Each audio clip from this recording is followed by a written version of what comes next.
अक्षय तृतीयेबद्दल संपूर्ण माहिती आणि कथा।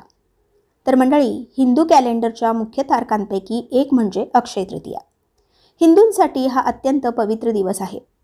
अक्षय तृतीया वैशाख महिन्याच्या शुक्ल पक्षाच्या तृतीयेला साजरी केली जाते। याला अखाती तीज असेही म्हणतात।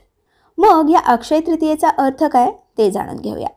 तर मंडळी, अक्षय म्हणजे जे कधीही संपत नाही आणि म्हणूनच असे म्हटले जाते की अक्षय तृतीया ही अशी तिथी आहे ज्यामध्ये सौभाग्य आणि शुभ परिणामांचा कधीही क्षय होत नाही।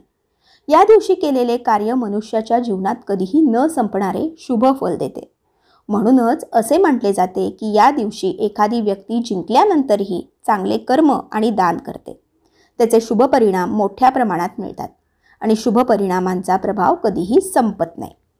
मग ही अक्षय तृतीया का साजरी केली जाते ते जाणून घेऊयात। तर मंडळी, अक्षय तृतीया हा हिंदू धर्मात साजरा केला जाणारा अतिशय पवित्र सण आहे। सर्व हिंदू तो मोठ्या उत्साहाने साजरा करतात। हिंदू धर्मासोबतच अक्षय तृतीयेचा दिवस जैन धर्मासाठीही महत्त्वाचा आहे।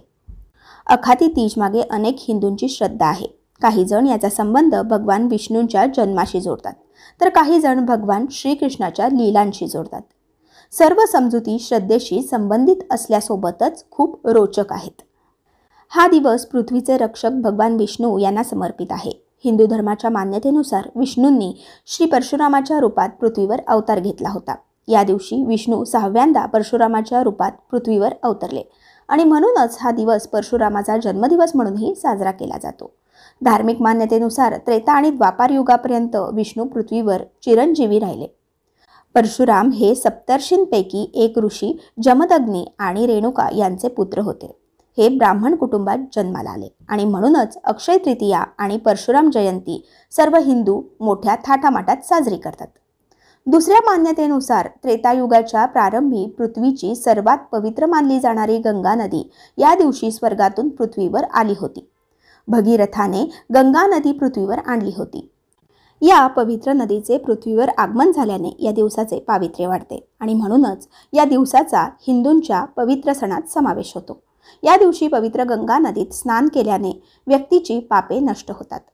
त्याचबरोबर हा दिवस माता अन्नपूर्णा, स्वयंपाकघर आणि पाककलाची देवी यांचा वाढदिवस देखील मानला जातो।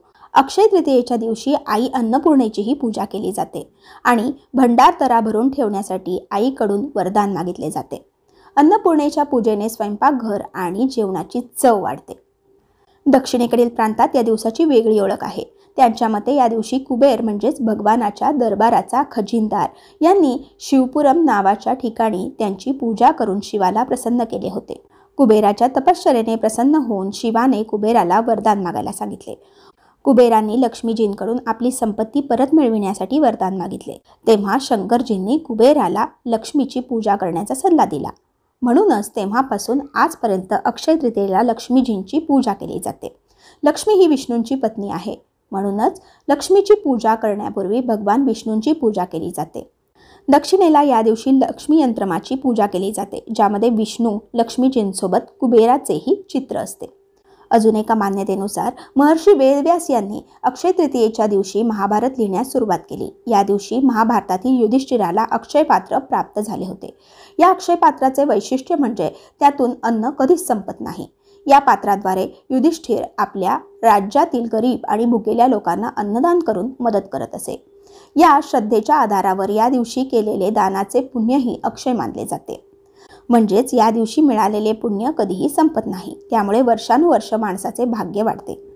अक्षय तृतीयेची आणखी एक कथा महाभारतात प्रचलित आहे। या दिवशी दुशासनाने द्रौपदीचा अपमान केला होता।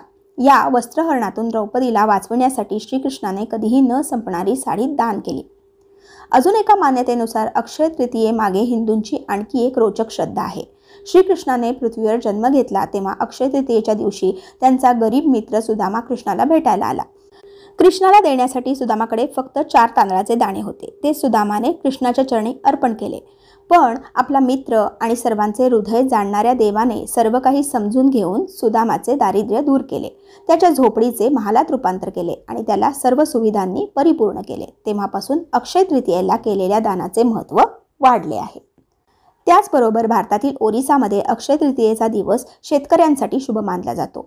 या दिवसापासून येथील शेतकरी आपल्या शेतात नांगरणी करू लागतात।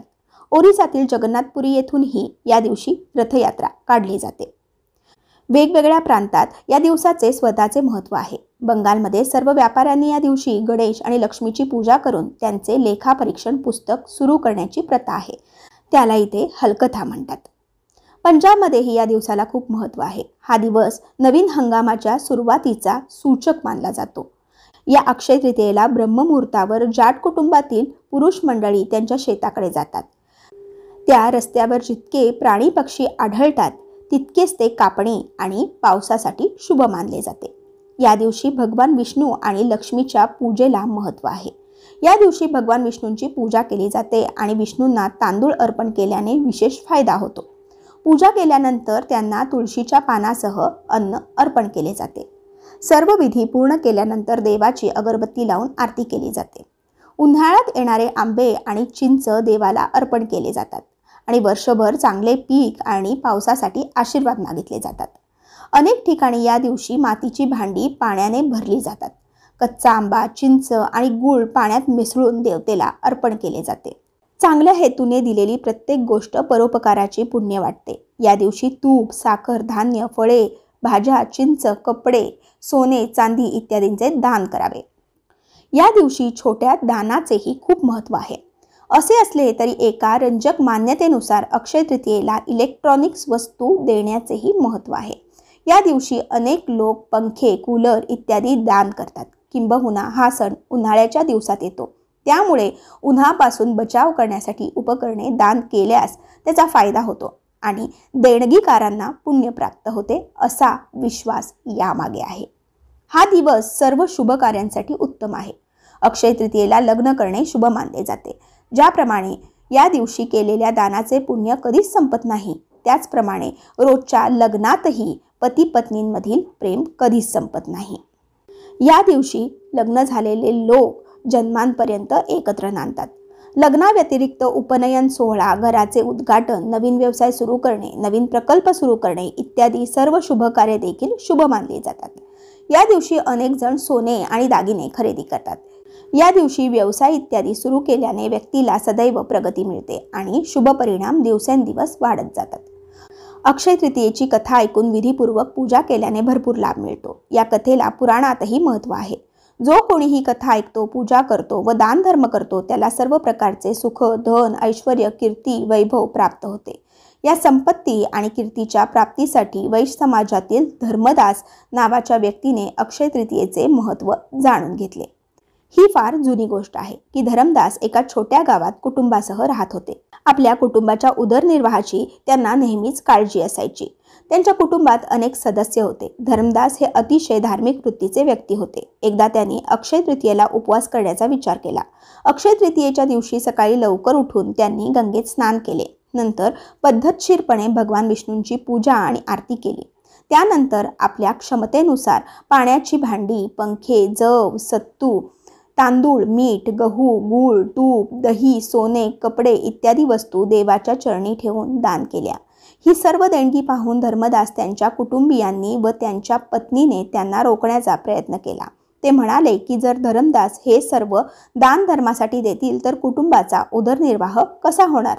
तरीही धर्मदास आपल्या दान धर्माने आणि पुण्यकर्माने विचलित झाले नाहीत आणि त्यांनी ब्राह्मणांना अनेक प्रकारचे दान दिले। आयुष्यात जेव्हा कधी अक्षय तृतीया साजरी करण्याची वेळ आली, या पवित्र सणानिमित्त प्रत्येक वेळी धर्मदासांनी या दिवशी पूजा केली आणि दान असे विधी केले। म्हातारपणाचा आजार, कुटुंबाचा त्रासही त्यांना त्यांच्या उपवासातून विचलित करू शकला नाही। या जन्माच्या पुण्य परिणामांमुळे पुढच्या जन्मी धर्मदासांनी राजा कुशावती म्हणून जन्म घेतला। कुशावती राजा अतिशय प्रतापी होता।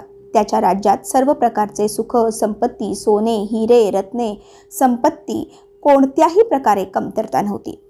त्याच्या राज्यात लोक खूप सुखी होते। अक्षय तृतीयेच्या पुण्यपूर्व प्रभावामुळे राजाला वैभव आणि कीर्ती प्राप्त झाली। सत्कर्माच्या मार्गातून दूर जाऊ नका। त्यांच्या अक्षय तृतीयेचे पुण्य त्यांना नेहमीच लाभले। ज्याप्रमाणे भगवंताने धर्मदासांवर कृपा केली, त्याचप्रमाणे जो कोणी या अक्षय तृतीयेच्या कथेचे महत्त्व ऐकून नियमानुसार पूजा व दान करेल त्याला अक्षय पुण्य आणि कीर्ती प्राप्त होईल। तर मंडळी, आशा करते ही अक्षय तृतीयेची संपूर्ण माहिती आणि त्याचबरोबर कथा तुम्हाला नक्कीच आवडली असेल। त्यामुळेच व्हिडिओला लाईक करा, शेअर करा आणि अशाच प्रकारचे नवनवीन व्हिडिओज पाहण्यासाठी आपल्या या लिसन विथ पूनम या चॅनलला नक्की सबस्क्राईब करा। धन्यवाद। श्री स्वामी समर्थ।